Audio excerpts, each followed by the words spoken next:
Assalamualaikum warahmatullahi wabarakatuh. Salam, salve, Om Swastiastu, Namo Buddhaya, salam kebajikan. Perkenalkan, saya Septriyanti, guru biologi di SMA Negeri 1 Kalabatu, Kabupaten Alor, Nusa Tenggara Timur. Sama seperti setiap orang memiliki sidik jari yang unik, setiap siswa memiliki minat, profil, dan gaya belajarnya masing-masing. Bagaimana guru dapat menjangkau semua kebutuhan siswa? Pembelajaran diferensiasi adalah jawabannya. Dalam penerapannya, pembelajaran berdiferensiasi membawa dampak positif bagi siswa. Namun, menuntut guru untuk menyediakan effort yang lebih untuk perancangan tugas-tugas yang akan diberikan kepada mereka sesuai tingkat kemampuan dan gaya belajarnya. Beban tugas administrasi, padatnya jadwal mengajar, dan belum terampilnya guru dalam mempersonalisasi pembelajaran atau merancang instruksi yang berbeda untuk setiap topik bahasan menghasilkan praktik pembelajaran berdiferensiasi yang tidak berkelanjutan. Diferensiasi konten terkadang justru menciptakan kesenjangan antar siswa yang memiliki tingkat kemampuan kognitif yang berbeda. Untuk itu, diperlukan sebuah rancangan pembelajaran yang lebih fleksibel dan berkelanjutan.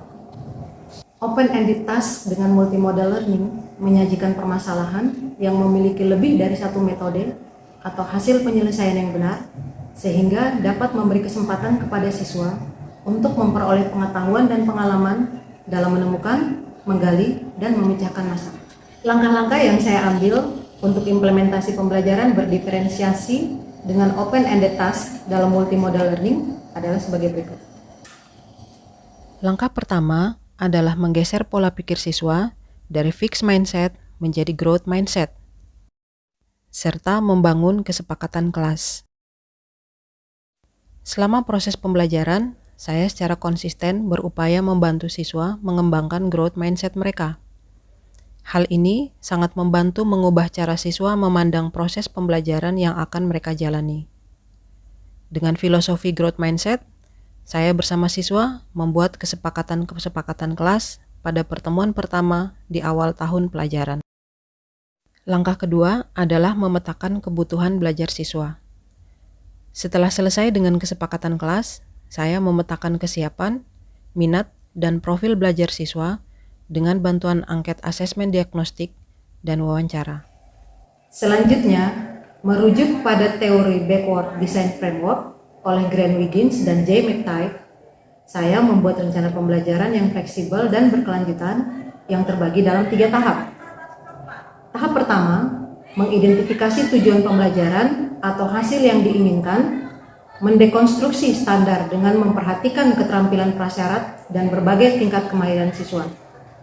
Tahap yang kedua, mengidentifikasi kriteria dan merancang alat ukur keberhasilan pembelajaran dan student well-being. Tahap ketiga, merencanakan pengalaman belajar dan pembelajaran dengan memperhatikan berbagai tingkat kemahiran. Dalam rencana pembelajaran ini, saya menyusun tugas terbuka dengan menu pilihan yang mengakomodir berbagai kebutuhan siswa.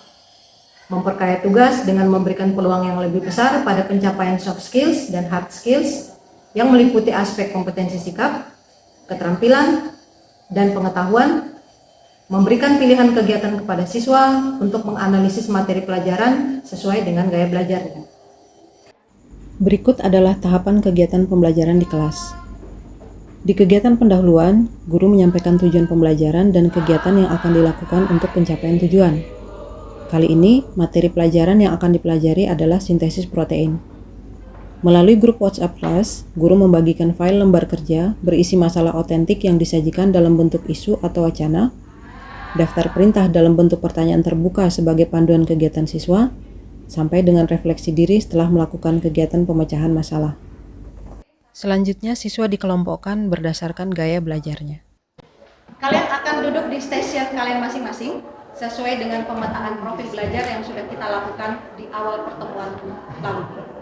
Silakan.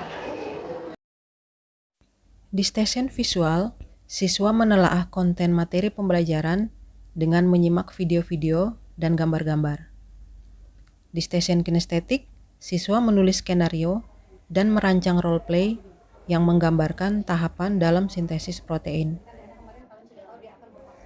Guru mendampingi siswa yang berada di stasiun auditori. berdiskusi tentang tahapan sintesis protein, sambil sesekali berkeliling untuk mengamati kegiatan di stasiun lainnya dan memberikan bantuan bila siswa mengalami kesulitan selama proses pemecahan masalah. Setengah dari waktu pertemuan digunakan untuk menggali pengetahuan terkait sintesis protein. Setengahnya lagi digunakan untuk membandingkan hasil belajar mereka dengan teman-teman dari stasiun lain dan membagikan pengetahuan yang mereka peroleh dari hasil belajar di stasiun mereka. Di akhir pembelajaran, guru memandu siswa membuat kesimpulan dan menutup pembelajaran dengan memberikan penguatan-penguatan serta menyampaikan rencana kegiatan untuk pertemuan selanjutnya.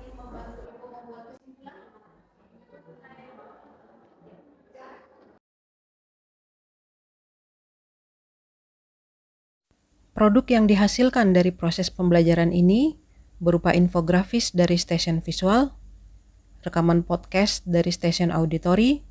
Kembali lagi di podcast 12-nya. Ini kita akan membahas secara tuntas materi tentang sintesis protein. Dan rekaman video roleplay dari stasiun kinestetik.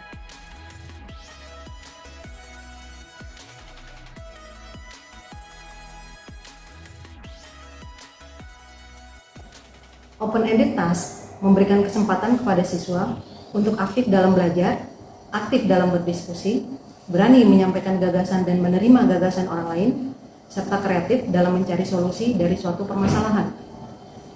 Perubahan positif dalam pembelajaran pun terjadi melalui penggunaan pembelajaran multimodal dengan optimalisasi berbagai model pembelajaran dan pemanfaatan beragam media audio, visual, dan verbal. Dengan kata lain, siswa bekerja lebih baik saat kegiatan belajar berlangsung dengan gaya dan kesukaan atau pilihan belajar mereka, dan pendekatan multimodal yang menekankan pada diferensiasi pengalaman belajar. Dengan begini, pendekatan kita terhadap diferensiasi dapat terus berkelanjutan. Yang paling penting adalah bahwa open-ended task dengan multimodal learning membuat siswa tetap terlibat dalam kegiatan yang bermakna, mempertahankan keterlibatan mereka tanpa guru harus mengaturnya secara mikro. Demikian pengalaman terbaik saya dalam implementasi pembelajaran berdiferensiasi. Semoga dapat menginspirasi. Terima kasih. Wassalamualaikum warahmatullahi wabarakatuh. Salam, salve, Om Swastiastu, Namo Buddhaya, salam kebajikan. Jadi dari hasil pembelajaran kami yang dimana ibu guru menerapkan cara baru dalam belajar, yaitu membagi kami sesuai gaya belajar kami masing-masing, kami merasa lebih senang dalam belajar, termotivasi untuk belajar karena kami belajar sesuai dengan gaya yang cocok dengan cara kami belajar.